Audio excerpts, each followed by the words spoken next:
I get to run you all through a whistle-stop tour of what I've learned about the public domain in the last 10 or 12 years, I think, of officially doing empirical studies into the public domain, what makes it tick, why it's valuable, and why we should work to protect it. I think the public domain is about people more than anything else. We tend to focus on the law. Um, we tend to focus on policy. We tend to focus on the objects, the collections. But ultimately, what I've found is that nothing happens without people. And so people are key to understanding what the public domain is and how it brings value to society.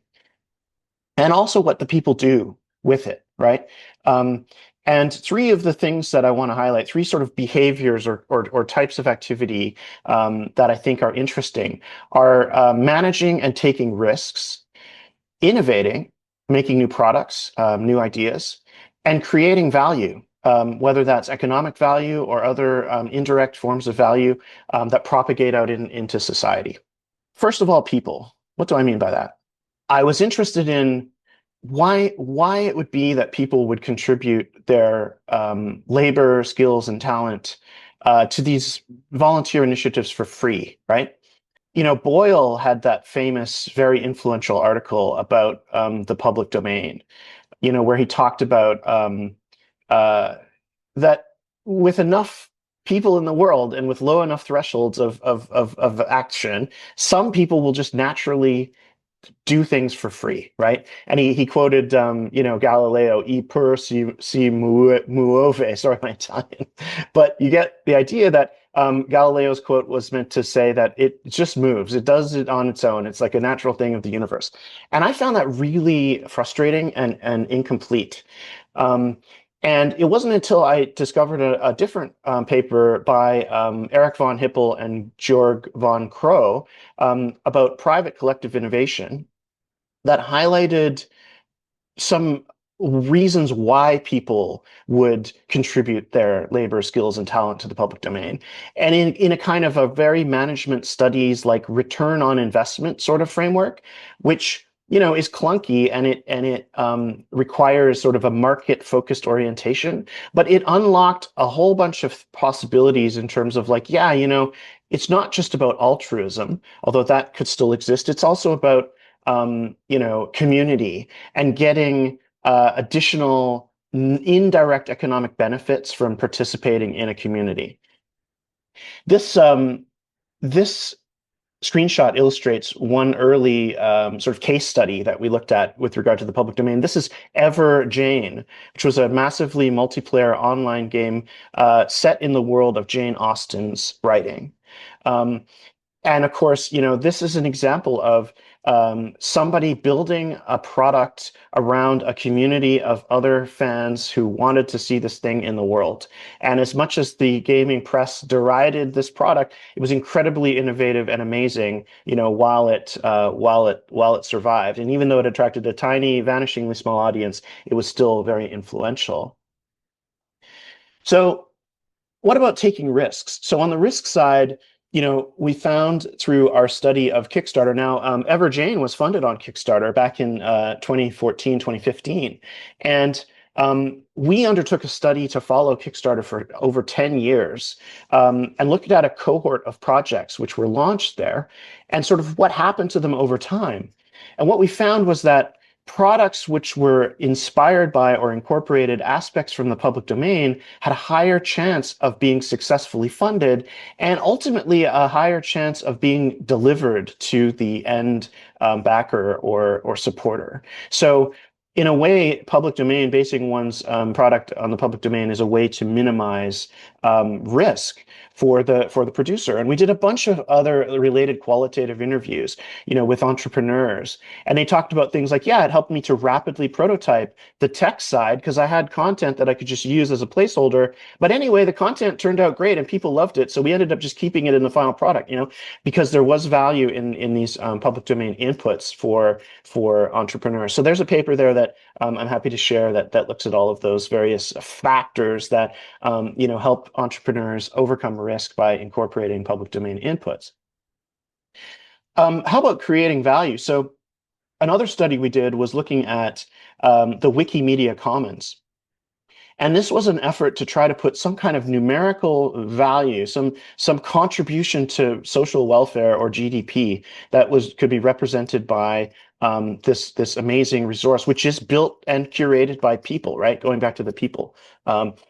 And what we did here was we sampled 10,000 random images from the whole corpus across different categories and aesthetic qualities. And we looked at sort of whether they were used off-site. So we did a kind of a automatic reverse Google image search on those images, which originated from Wikimedia Commons to see if they were used off-site. And then by using a kind of equivalent valuation, because as we know, Getty is happy to license you a public domain image for an actual price. So we took those kind of averages from the industry to look at, well, what would this represent in terms of licensing value? And it came out to $29 billion on the conservative end for that first, decade and a half of Wikimedia Commons's sort of life. So this is, this was one sort of finding. But what I was most interested from that paper was the discovery that what elevates a image to being used off-site has less to do with its aesthetic qualities or other features or its genre, and a lot more to do with the people who run the Wikimedia Commons, who take the time to add metadata, curate the metadata standard, and especially to add quality and featured tags to specific images, which they pick out from the massive 100 million file, database. Adding a quality tag to an image vastly increases its likelihood of being used offsite and contributing value to society. This was apparently the first quality image ever, this gull. And there are only 428,000 quality images on Wikimedia Commons out of 132 million files. So it's a select group. But think about the human labor that goes into that production. Finally, innovating.